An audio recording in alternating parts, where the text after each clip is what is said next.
Hello friends, welcome to my YouTube channel. आज का dictation 80 word per minute की speed से बोला जाएगा। Dictation start. महोदय, बच्चों को जो ज्ञान प्राप्त हो वह अनुभव से प्राप्त हो, न ही केवल स्मरण शक्ति पर आश्रित रहकर रटाई द्वारा।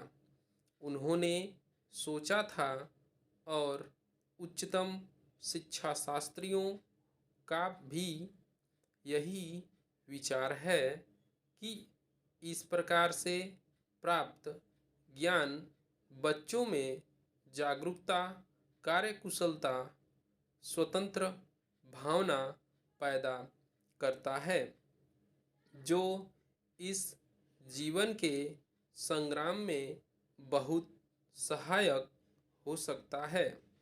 दूसरा मौलिक विचार उनका यह कहना था कि इस प्रकार की शिक्षा इस देश के लिए अनुकूल ही नहीं बल्कि अनिवार्य है।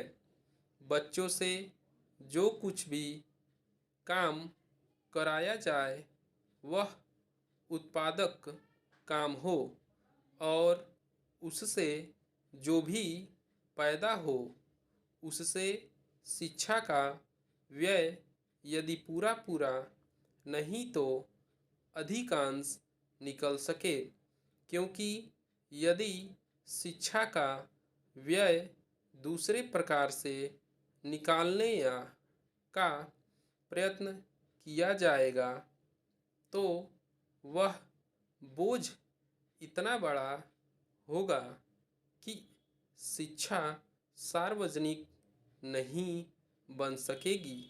पिछले वर्षों में जो कुछ भी विचार किया गया था या प्रयोग करके देखा गया, उससे जहाँ तक मैं समझता हूँ वही निष्कर्ष निकाला जा सकता है जो पहले सम्मेलन में हुई बहस से निकाला जा सकता था।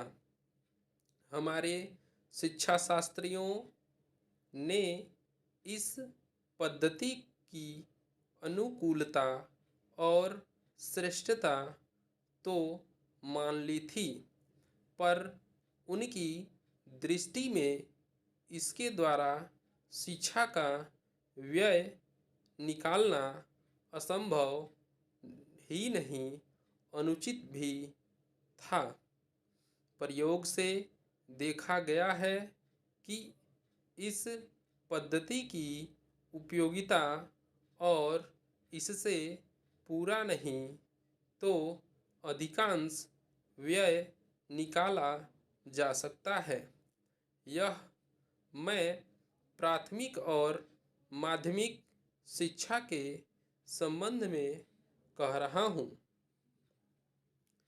उच्च कोटि की शिक्षा के संबंध में अभी प्रयोग नहीं के बराबर हुआ है, इसलिए उसके संबंध में अभी कुछ भी कहना संभव नहीं है।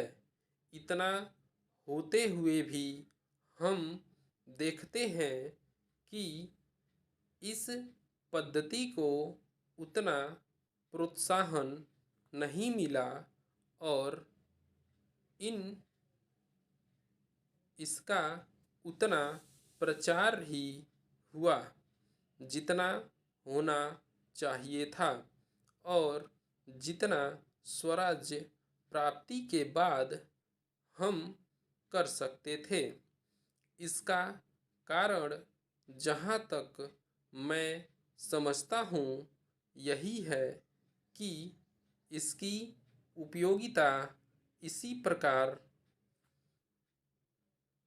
प्रमाणित होने पर भी पुरानी पद्धति पर जो आस्था थी वह अभी दूर नहीं हुई है और इसी कारण शिक्षा के काम में जो व्यक्ति लगे हुए हैं उनका न तो इस ओर ध्यान गया है और न उन्होंने इस विषय पर गहराई से चिंतन ही किया है। आज भी हम इतना ही कह सकते हैं कि इस पद्धति का अभी केवल प्रयोग ही किया जा रहा है। इसे राष्ट्रीय कार्यक्रम मानकर हमारी सरकार ने उसको चालू करने का निश्चय नहीं किया और क्रियात्मक रूप से कुछ करने की बात तो नहीं के बराबर ही है। उसका परिणाम यह हुआ है कि पुरानी पद्धति की संस्थाएं दिन प्रतिदिन बढ़ती जा रही हैं और शिक्षा पर सरकार जो कुछ भी व्यय कर सकती है या करना चाहती है उसका बहुत बड़ा अंश इस पद्धति को ही बनाए रखने में व्यय हो रहा है और इस पद्धति को बहुत कम प्रोत्साहन मिला है। मेरा अपना विश्वास है कि शिक्षा के मौलिक परिवर्तन अवश्य किया जाएगा। स्टॉप। डिक्टेशन अच्छा लगा तो वीडियो को लाइक करें और ऐसे ही डिक्टेशन पाने के लिए चैनल को सब्सक्राइब ज़रूर करें। धन्यवाद।